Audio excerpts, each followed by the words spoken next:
So, yeah, we're... He actually came and started ran a V8 supercar for a bit alongside Nick Johnson. Oh, yeah. That's where the Scott McLaughlin connection with Penske going over to IndyCar was. Oh, yeah, it was DGR Team Penske, I believe. Yeah. Nice Team Penske, and that McLaughlin won, I believe it was 2 or 3 Supercars championships with him before he went over to IndyCar. Yeah. Didn't Marcus Ambrose drive for them at first and then step aside or so after a couple races? Well, it did. A lot of very big names have driven for Dick Johnson in the past. I'm not actually sure.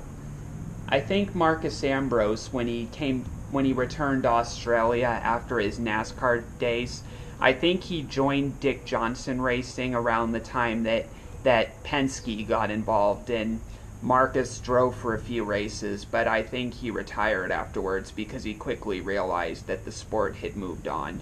I think it was something like that. Yeah, fair enough. I'm not sure. Yeah. But he was a V8 supercar champion as well, I think, for a couple seasons, Marcus Ambrose, and then arguably... He was very, very good back in his day. He was. When he was in his focusing on supercars, and that was his prime in supercars, he was very, very good. Yeah, he was very good, and I wasn't surprised when he came to America and did good. In fact, when it came to Watkins Glen, you might know already, but when it came to Watkins Glen, it was almost unfair when it came to NASCAR and Ambrose because all the fans were going into Watkins Glen, whether Xfinity or whether Cup, and saying, well, I know who's winning this one. Yeah, well, NASCAR doesn't do many street circuits, do they? No. So, even coming with, like, I think even, that was probably another thing is that Van Gisbergen had last year was Australia, we don't have any ovals. We're only street circuit based. Yeah. So going in, he had the advantage of done a street circuit, and his whole life was really focused on doing circuit racing. Yeah. So we had the advantage in that aspect. Definitely. And by the way, I was joking when saying it wasn't fair. It was completely fair of Ambrose, obviously. It was just, it was just one of those things, obviously, where you entered the track knowing who was going to win the race. In my case, though, it was Phoenix Raceway back when Kevin Harvick was always dominant. Like, I went to a lot of Phoenix races in the late odds, in the early 10s, and up until 2020. And for many years, whenever I went to the track with a couple friends, a couple of which were fans of Kevin Harvick, we would show our tickets, and then once we got in, I would look over to my friends and be like, gee, I wonder who's going to win this one. And you know what I mean? Yes, so yeah.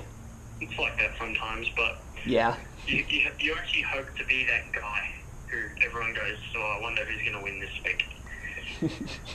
Yeah, and it was set out of fun whenever I did it. In fact, a couple times I would even say to them, we would enter the track and I'd be like, do you have your Victory Busch beers ready? Because Harvick was dominated by Budweiser and Busch. I mean, he was sponsored by Budweiser and Busch, Oh, yeah. So everybody wants to be that driver. And Dan Gurney was dominant at Riverside, so everybody wants to be that driver, that everybody knows who's going to win in a particular track, Yeah. Do you think you'll get to that point eventually?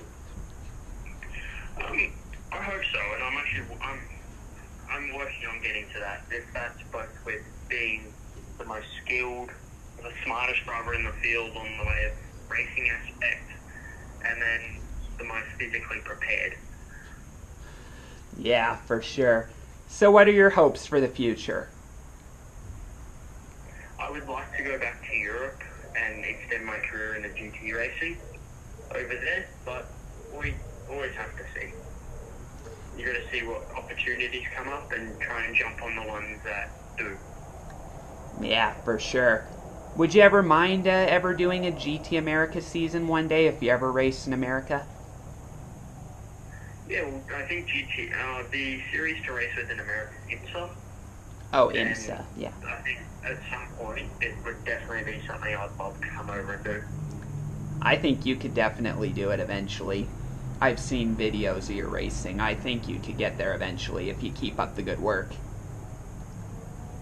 Yeah, for sure. And I think it's really about what opportunities come up, as I said before, and then if we have the opportunity at some point to go and do that, definitely jump on it and try and come over. Yeah, definitely.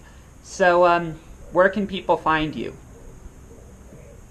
Well, they can find me in Australia, obviously, but I got every social media. I got Instagram, Facebook, Twitter, whatever it is. I got my own website, which is marcosflack.com.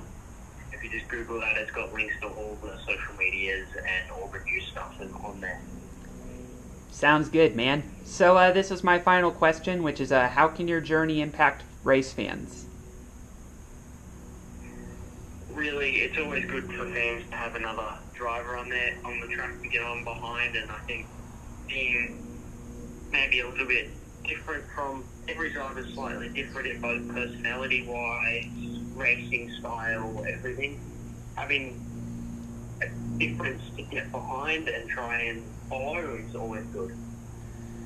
Yeah, for sure. So that's all I have for now, but I thank you for coming on. No worries. Thank you. No problem. So everybody, let's thank Marcos Flack for appearing on SFM International. If you like this video, please hit like and subscribe to him on his social media and on his website, and we'll see you next time on the International Motorsports Podcast.